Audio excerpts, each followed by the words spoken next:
The MNDAA was the easiest for China, and it was the most important because the MNDAA had directly violated China's advice.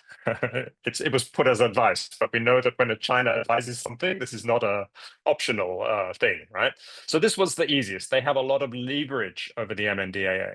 They held Peng under some sort of house arrest. It looks like hospital arrest, maybe.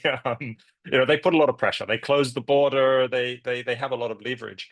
Of course, China can make problems for the TNLA also, for the KIA also, for the Arakan Army a bit, especially since Arakan Army leadership is based on the Chinese border. So they can create problems, but they don't have as much leverage over those other groups, right? Those other groups have a greater capacity to resist China's instructions.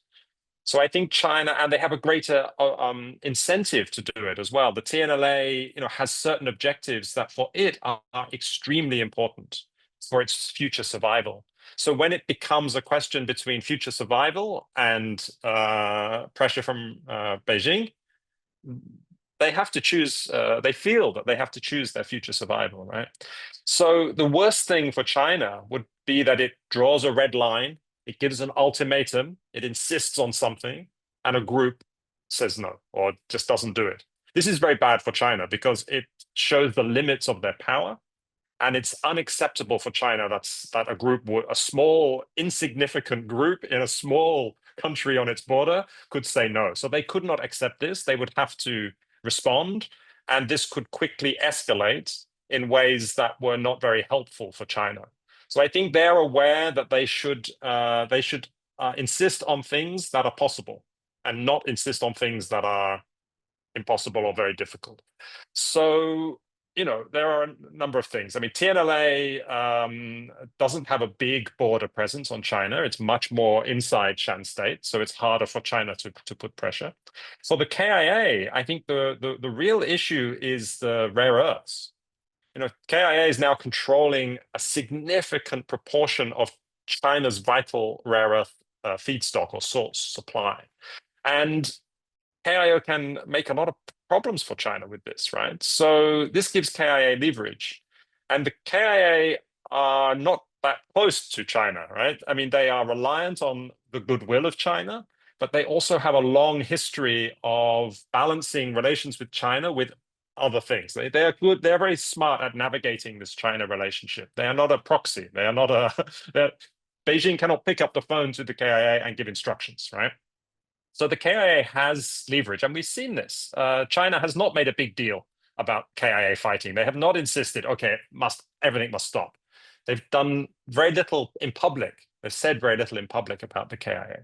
So I think that shows that this is a more difficult issue for Beijing. And the Arakan Army, even more difficult, right? For the Arakan Army, if you look at the map, it's clear that the Arakan Army needs a relationship with India. Indian relationship is the most important relationship for the Arakan Army. But of course, it wants to build a better relationship with India without upsetting China too much. So I think it's much more difficult for China to put big pressure on the Arakan Army, because then Arakan Army will relocate its leadership probably to Rakhine State or somewhere, Indian border. I mean, somewhere away from the Chinese border. There is then very little leverage that China can directly put on the Arakan Army. That would not be a win for China. So I think they are quite cautious about how much pressure they put on the Arakan Army. So it'll be much more difficult to do these deals with these other groups. And I think we have to wait and see how important are these things for China. It's not really about peace. For China, it's not about creating peace across Myanmar. I think policymakers in Beijing, if you ask them, say Myanmar is a mess.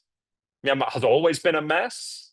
China cannot create magically a peaceful outcome in Myanmar. That's beyond the capacity of any country.